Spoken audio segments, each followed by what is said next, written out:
Hello, hello, hello! Good day mga people! Samahan niyo ako for today's video. Thank you so much! Ang pingantanan! Another day, another upload!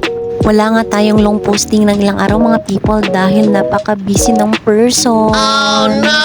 Pero gayon pa man, maraming salamat sa panonood ng aking reels. Malaking bagay na po ito at mapatambay kayo sandali sa aking timeline. Thank you so much mga people. Samahan niyo ako sa aking 6 minutes recap ng ating Sabado ganap. Dahil sa napakakayod na person, kaya ALS teacher ang ating ganap for Saturday's video. You heard it right mga people, extended nga ang ating service para sa ating service credits. Buyers, ingat. And for our first class, 12 AFA. Time check, 7:10 nga pala nagsisimula ang ating klase mga people.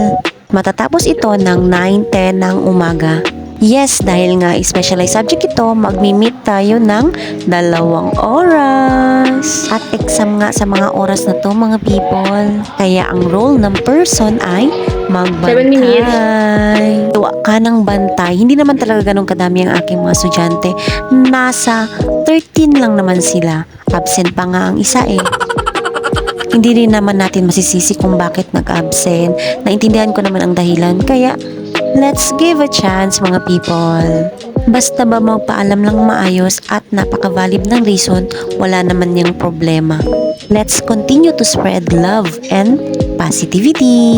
After this pala, papasok na din tayo sa ating second class which is the grade 11 specialized at 9:30 a.m. Let's go sa ating klase.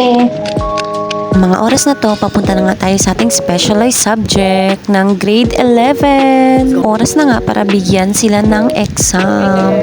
Answer sheet na pala ang binigay ko sa kanila mga people dahil yung aking mga question ay naka-flash sa PowerPoint presentation with timer.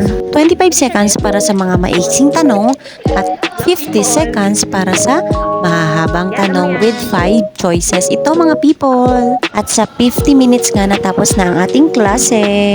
At pagkatapos ko nga magbigay ng exam, may sumunod na guro na ngang nagbigay na rin ng exam para naman maagang makauwi ang mga estudyante. At eto na nga, kayod pa rin ng person. Sana pala rin tayo mga people. Minsan talaga may mga bagay tayo na dapat pasukin para naman makalabas tayo sa mga bagay na ating pinasukan. Naghanap nga ako ng tela sa mga oras na to para mapalitan ng ating background. Shoutout pala kay Teacher Erica na nagbigay sa atin ng referral. Thank you so much! Lagyan ko lang pala ito ng thumbtacks mga people para dumikit naman siya kasi nahuhulog. Ayan na, napadikit na nga natin siya at very comfortable. Let's do this mga people! Stay with me until the end of my vlog. Sa mga oras na to, ginagamit ko na nga ang aking mga props. Thank you so much sa nagpahiram sa akin ng headband from 12 ICT ALS. Shout out! Dito ko po muna tatapusin ang aking video. Huwag po kayong magsawang manood at makinig mga people. Thank you so much! Ang pingantanan!